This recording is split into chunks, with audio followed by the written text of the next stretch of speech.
2, 1. Good afternoon. Welcome, everyone, to another show. It's Trevor Sharuka here from Smashing Pixels and the Level Up Academy. How many people are feeling stuck right now where they are at? I mean, I think we all are feeling stuck. We're in this new. We're in the new normal, as some people like to say. And the new normal is new to everyone, not just to us. It's uncomfortable. Some things are becoming very comfortable, such as the couch, such as the bed in the morning. We might be waking up later, going to bed later, routine is off. Well, guess what? You're in for a treat because I brought in a special guest that's going to help us kind of get realigned and refocused and learn how to get unstuck from the position that we're in, as well as talk to all of us about inspiring us to on how we can move forward and align things. So my guest today is Raul Hernandez. He is the author of the new book, I got to look down, Productive Profits, the Founder's Guide to Scaling Your Impact. Welcome, Raul. How about you introduce yourself and let everybody know a little bit about who you are? Absolutely. Thank you for that, Trevor. Raul Hernandez, San Diego based. It's still morning for me. So unable to surf. Beaches are closed right now. So that's the new normal. But love surfing, love hanging out, love hiking, and I love helping people get unstuck from their business and reinvigorating their day, their business, their life. Unable to surf, that seems to be a first world problem. And I think we all have those things right now. Yeah. So I mentioned unstuck. You used the word unstuck a couple times, and I've seen you use it throughout your messaging. And I know that when you wrote the book, it meant one thing. It probably still means that for it, but it might mean something totally different to the situation we've all been in for the last 2 months. Yeah. What kind of words and what are you sharing with people to start the process of getting unstuck? That's a great question. And the word is stagnant, right? But the evolution of how we interpret the word has changed depending on the circumstances that we're in. Typically, it's a feeling. It's not really a friction in regards to actuality and actions, but it's a feeling that, oh, I'm not getting the results, or, oh, I'm doing the same old mundane thing, or, oh, my day is just going by. How is it 5 o'clock? And what did I do today? Right? So that's the stuck. That is the feeling, and that's the emotion that's tied to it. And if it's due to the situation, like you mentioned, sleeping later or waking up later, or if it's in your business, right? Like, how do you get that momentum and keep that fire going? So that's how I think the word has adapted and shifted. Another group of words or saying or slogan that I saw when doing my research was show up. And I think that unstuck and show up, they're polar opposites of the same thing that have to coexist together. So to get out of that unstuck, you become show up. And I've seen you talk about it a couple of times. How do we start showing up? How do we start showing up for ourselves? So let's first not worry about customers. Yeah, because right now we're in a funk, we're in a haze, we're kind of walking around. How do we start to show up? Showing up begins with intention for the day, right? Good one. You mentioned that you wanted to discuss, I think, today about like how do you approach your day, and I was like reflecting on my day and my life and how I not create structure but framework. Because between you and me, now the audience, I was first a creative. I was always creating animations, drawing, painting, all that jazz, right? But then as I grew into business, I had to have framework or some sort of structure in order to actually have momentum. So I never really left the artistic and creative side. I just adapted that to move forward and to achieve. So the same thing with how we approach, like if we feel stuck or showing up for ourselves, is there is some sort of framework and discipline that you have to include, but it doesn't have to be regimented or structured or like a clear-cut cube, right? Because that creates fear or ambiguity in regards to, well, I don't know if that's comfortable for me. It's being more fluid within your day, so you have a natural flow to it but still doing the things that are important to you. So I know that you said it doesn't have to be so structured. Would that kind of mean it doesn't have to be as structured as what it used to be, but it's almost like the new structure for your day? It's a new structure for your day that flows naturally with your personality, with how you flow throughout the day, as well as the things that need to get done. Like I can share personally how I approach the day, and how that might be different from how you approach the day, but we still achieve the same level of outputs. So then are we going back to what we would traditionally use from a business point of view, which is, hey, you know what, I've list your work your list. So maybe start, and I know a lot of us might have stopped doing that, but Mm-hmm. maybe a good thing to start is whether you're coming into an office or whether you're at home, Mm-hmm. start creating those lists, start creating tasks for us to accomplish, because I guess in some sort of way, accomplishment in our minds means success. So we put a check beside it. Hey, that's a success for the day, and then we start Absolutely. trying to get out of the funk. Is that kind of what you're suggesting? Like, It is part of it, but even before the to-do list or the checklist, because I mean, we already have 1,000 things in that thing, right? So it doesn't matter how many things you put down on it.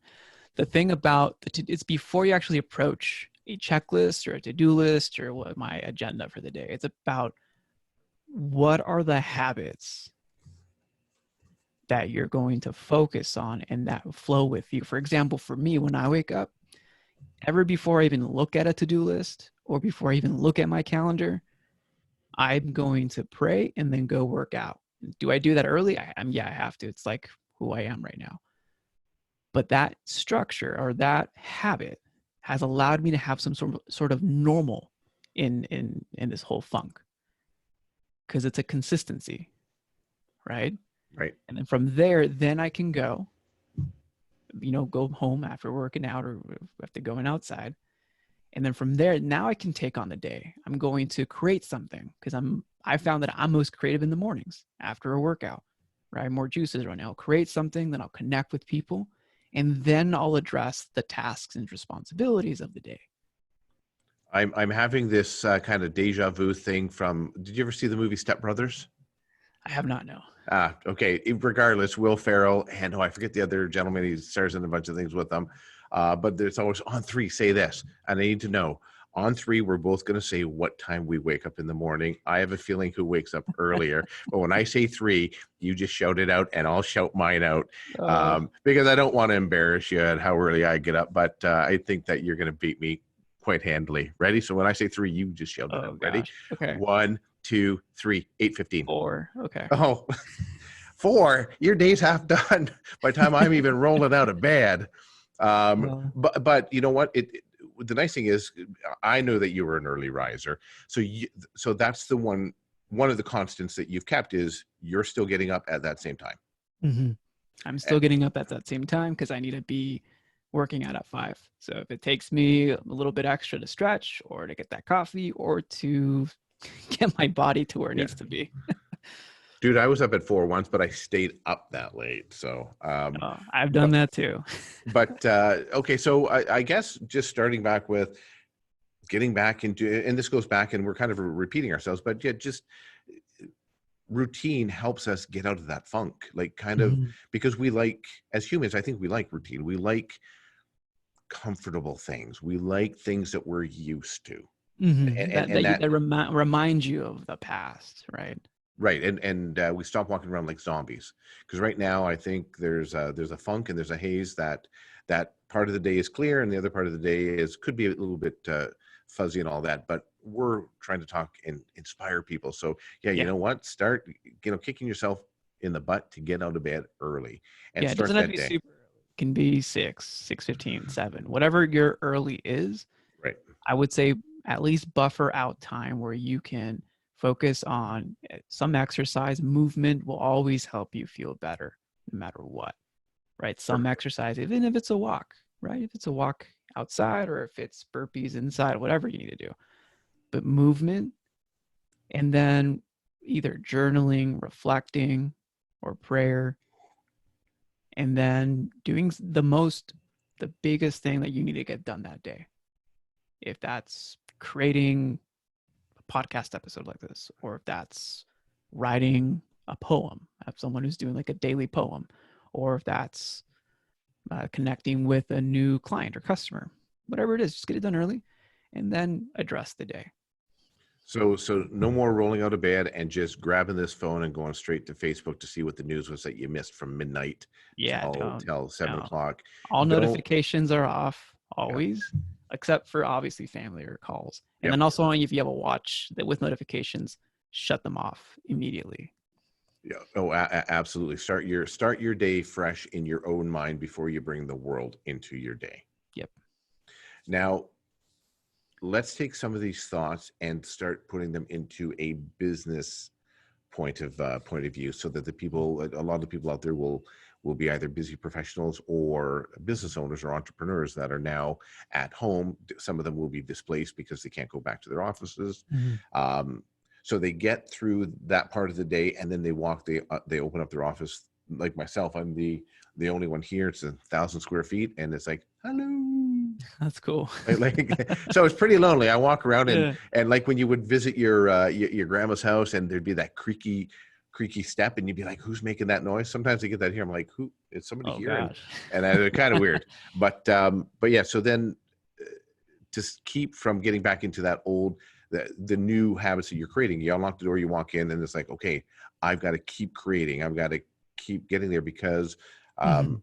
I totally believe that people are out there searching for brands, searching for answers still. People are still shopping. People are still going online. Actually, they're going online more than ever. Yep. And one of the things, if we go back to it, is showing up. So you showed up for yourself personally. Let's first work on the mental side of it. We Yep. got that. Now we're talking about your brand. Your Yep. brand has to continue to show up. What can you say to people who are now in that business fog of, I don't want to talk to a computer. I don't know if I should put a Facebook post on. I don't want to email people and bug them. And so the brand is shrinking, as you and I know. What Yeah. inspiration can you give them for reawakening their brand? Well, I mean, right now, let's put ourselves in our customer shoes, right? I have personally friends who've had good business days, and I also have some whose business they've had to close shop, right? So you have to understand the situation is real, and others are getting affected while others may not be as affected, but your customers are still experiencing it. We have a funk, our customers and clients have a funk. There is a deep-seated root in humans that we want to connect. That's it. Just connect with your customers. If you have a client list, text them or email them or send them a post or send them a video in an email saying, hey, how's it going? How you doing? If you need anything, let me know. I'm available X amount of times, just to be there. They may not take you up on it, but it's the fact that you were like, you know what? Let me reach out to you. Even if you don't take me up on it, I know that you're going through the same thing I'm going through. Let me be there with you, or at least be a resource if you need me there with you, right? So the things are shifting that people who are authorities or influence in their market space, instead of being, selling, it's now being there as an advisor and as a support system, because those are micro actions that we can take every single day. And those micro actions will yield, if it's revenue or if it's greater brand awareness, whatever it is going to yield a return over the long term, 60, 90 days after this thing's over. Well, and you know what? You bring up a great point, because I think it was yesterday, was watching one of the stations, and the talk then morphed into isolation and the mental state that isolation breeds, Mm-hmm. and that which is forget about the economy going into the dumper. Our mental state is going into the dumper. So Yeah. we really could be the lifeline for that customer who's sitting at home lonely, and waiting to hear from someone. Exactly. And like anything that you've learned here in this podcast too, share that with them, right? Mental state is heavily influenced by our physical state and vice versa. But also, if we're indoors, not doing much, not moving, we want to get that movement in ourselves first so that we can have that mental clarity before we can actually give others that mental clarity. And you know what? Another thing that you had chatted about that I think segues in nicely here is people are looking for leaders. Mm-hmm. Is now a good time to become that next leader or that new leader? Yes, absolutely. Without a doubt. And what inspiration or how can we start to lead? I think the first thing is to lead yourself first through this funk and those experiences that have helped you to share on to others, but also being, let's say there's a ship and it's in rocky waters. You need to be that lighthouse, that light post. You need to be that, okay, there's the light. Let me go gravitate towards that because they're still there, no matter how foggy or how rainy or how stormy it's out. All right, so we've been chatting with Raul Hernandez, and we've talked about how to get out of the funk at home. We talked about how to get into the business or get into your office and get into that business sense first thing in the morning. We're reaching out to our clients, but now we still need to create some commerce because all of this is great. And it's great that there's, I mean, you're in San Diego, I'm in Ontario. There's 4 months worth of work, worth of money up here to support people. And I know down in the US, there's money to support people for the short term, but the long term is we need to make money. We need to make money to move forward. So,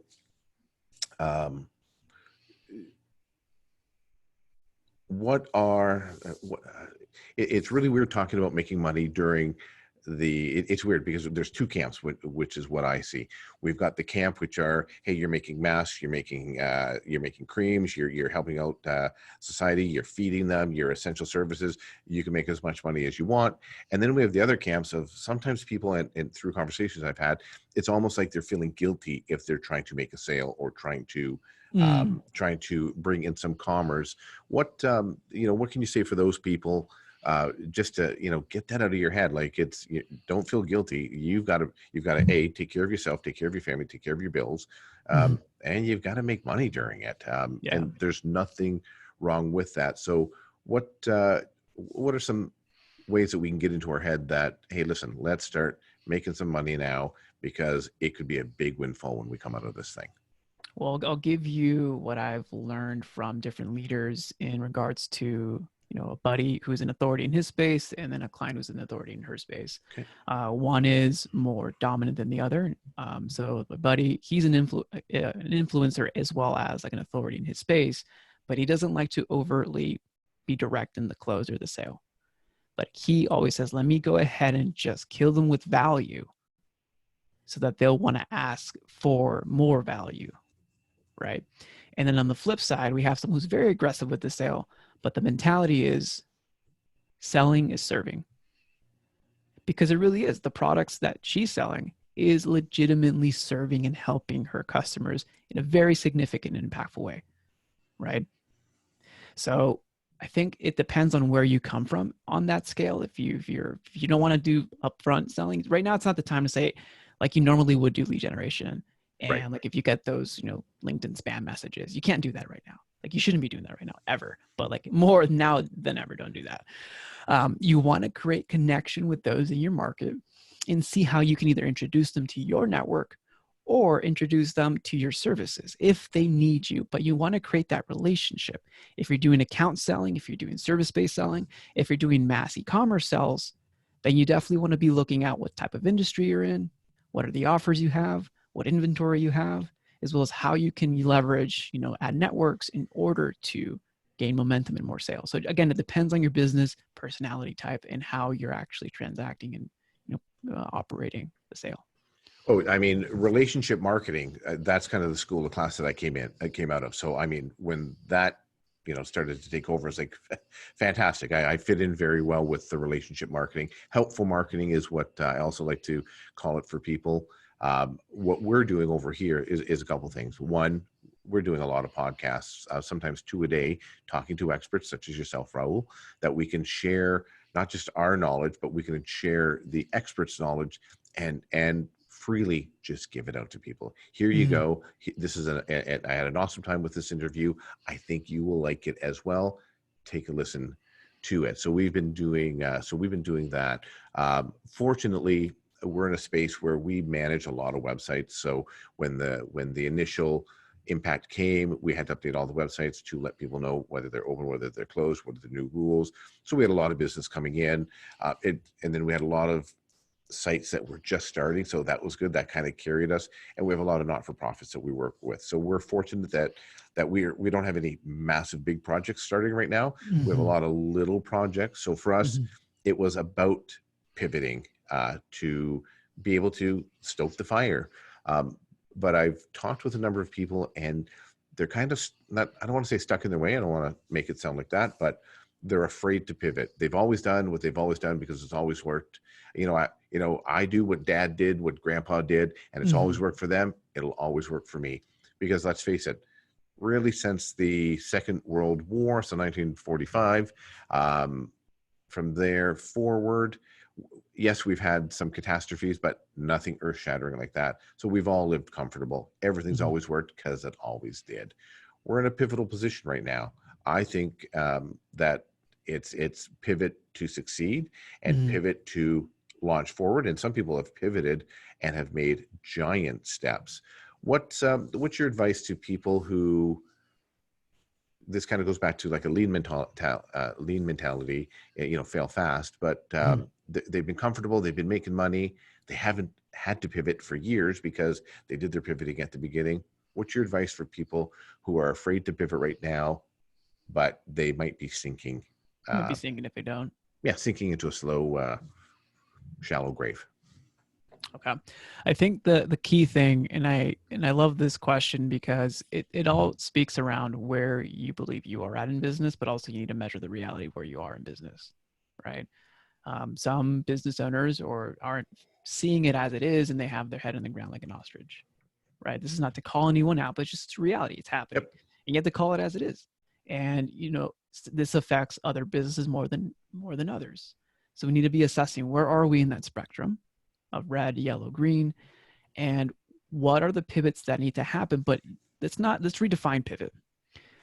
Pivot sometimes might be dramatic, 90 degrees, 180 degrees, right? But what is a 10% pivot that you can do?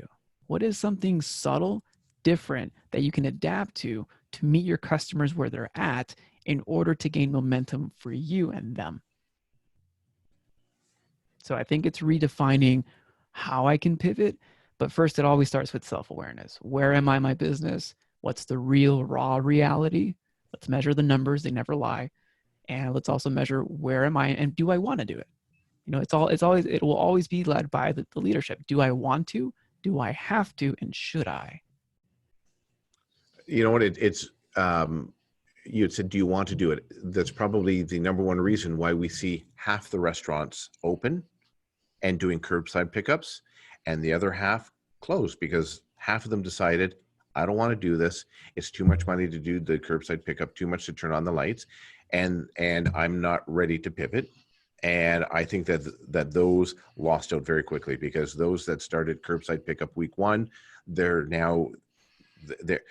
now have regular customers who are coming to them every Thursday, Friday, Saturday to pick up their food, to take it home like they always would. They're just not eating it in your establishment anymore. So I think that's kind of what you're talking about for restaurants, still cooking the food, still giving the food to a customer who's hungry. The pivot, or the maybe more like a 20% pivot, is customers no longer coming into my establishment. Yeah. A person that we both know who sold cleaning products to for a fundraiser now said, hey, why don't I sell cleaning products for people to use for personal? Again, It's a pivot. No, but he didn't go from, hey, I'm selling cleaning products to now I'm selling food. So when we're saying pivot, we're not talking mass pivots. It could just be small incremental pivots to survive. Exactly. And that's the thing to measure, is like, how can I improve, or how can I measure cadence and then see what I need to do, how to change, and how to be agile. Like, if it doesn't work, I'm not risking 90% of the farm, right? Were you, did you ever serve? I noticed in some of, you just said cadence, and I noticed in some of your writing, you've used words like, adapt, overcome. And I'm like, I wonder if Raul ever served. No, I haven't. No?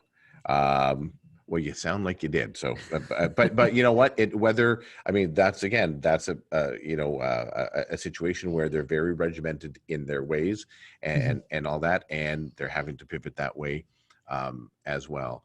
Now, let's look at the mindset for those who were not fortunate that their business did an uptick, were not fortunate that they had enough business to kind of, feed the fire and just kind of limp along until we can get out of this thing. Yeah. But let's look at those who unfortunately, had to put a close sign up and are right now in that reinvention part of their mind.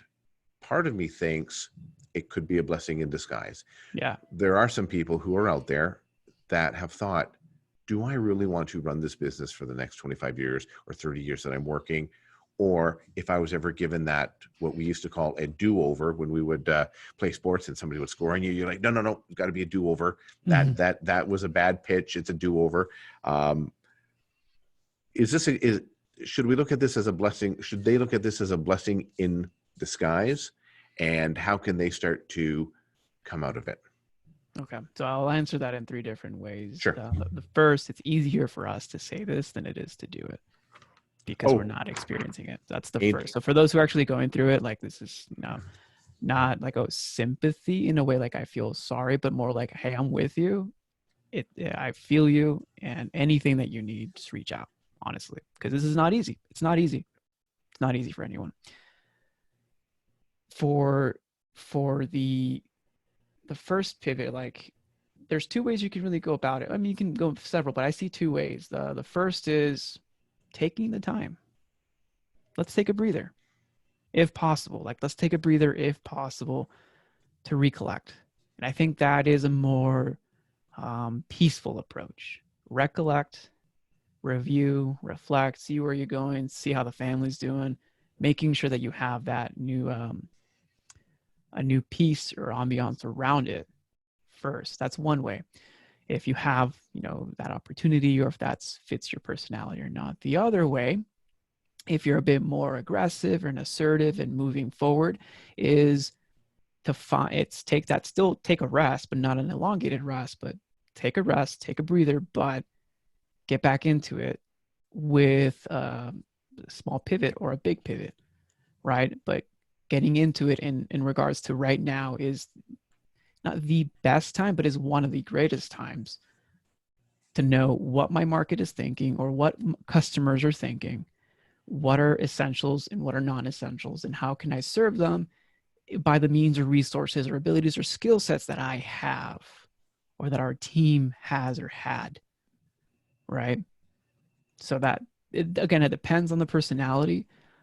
Both obviously should take rest in the beginning. I highly recommend that. But yeah, it's not easy. It's not easy for us. It's not easy for us to hear that news too, right? Like for a buddy of mine, like it's who had a close shop. Like, wow, he was a community leader. He is a community leader, but it's like, wow, it's incredible. I'm here for you. Anything you need, here for you. Yeah, it definitely is a shock, and as you said, and to echo your sentiments, yeah, feel for you, but yeah, it's hard to relate exactly to what they're going through, and that. Going back to the Unstuck, where we started, so we can kind of start closing it off. I think Unstuck then is also a mindset. Um, some people, and it's easy to look at this as, hey, the sky is falling, and we take the Chicken Little approach to it. But if we look at the things that we're now given, hey, you know what, dad's not working 60 hours a week anymore. We're eating dinner at the table every single night. Mm-hmm. Hey, we're all kind of, I see more people building puzzles than ever before. I see more people, hey, we're having to stick around at our home. I see kids getting bored of looking at their phone. Imagine that, because even they're looking at it too long. So we're really getting back to we're escaping the rat race. So we're almost getting back to, enjoying life. As weird as that sounds, it's crazy as it sounds. Yeah. Does that make sense to you? Yeah, it does. I saw a funny meme or photo on I think it was Instagram. It was, before COVID and like the whole family on their phone. Then after COVID, the family walking outside. Yeah. Right. So I think there are lots of good that is still happening, and it's up to us and us listening to this to see the good. Right. Good is always happening. Right. Bad is just absence of good, but therefore good needs to be always there in order for that to be true. And good is always there. So looking at the good, if it's for the family, if it's with the business, if it's with the kids.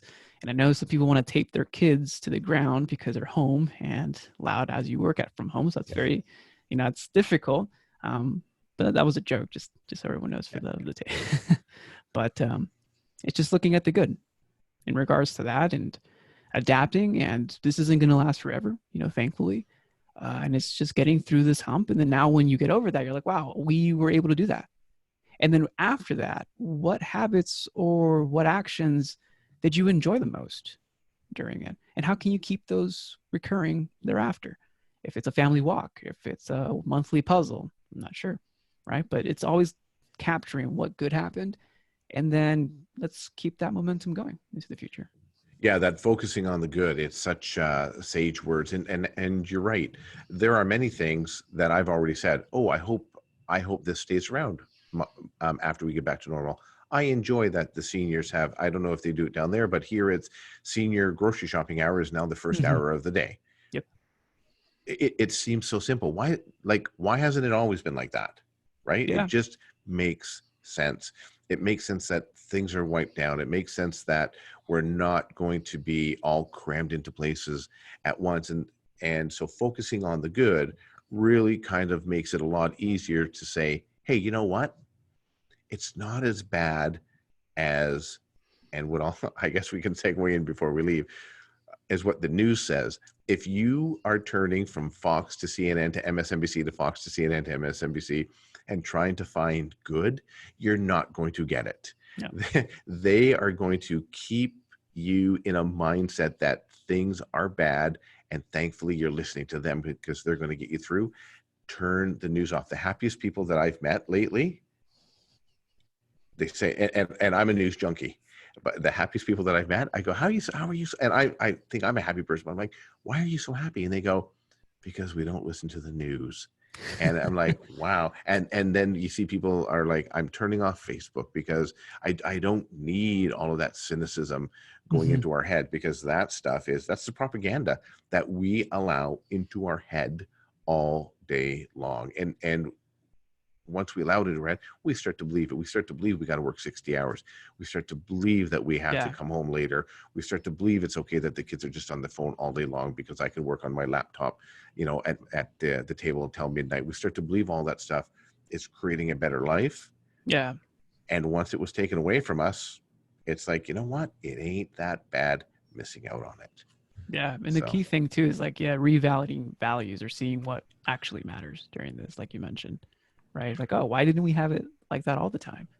Right? It's just like those subtle shocks that's like, oh, let me rethink this. And I think we're going to see a lot of good change come out of it as well. Yeah, sometimes the simplest things are the ones that knock us on our head and say, why was it not like this before? Exactly. Raul, it has been fantastic having you on. I've enjoyed this. I was writing down notes. I don't know if you saw me scribbling to the side. I'm going to have to rewatch this to keep up with everything. But for those who are listening and want to connect with you, what's the best way or easiest way for them to start following you or connecting with you? The easiest way is just my website, dogoodwork.io. That's input, output, dogoodwork.io. You'll be able to connect with me on any social platform that you use and just keep up with any posts there as well. Perfect. I will be putting the link to connect with Raul in the description. Thanks a lot, everyone. I hope you had as fun of a time as I had. I hope everyone has a wonderful weekend. And remember, we're all in this thing together. We're going to survive it together, and we're going to beat this thing together. So let's stay connected, stay positive, and have a great weekend. Thank you. Take care. Take care.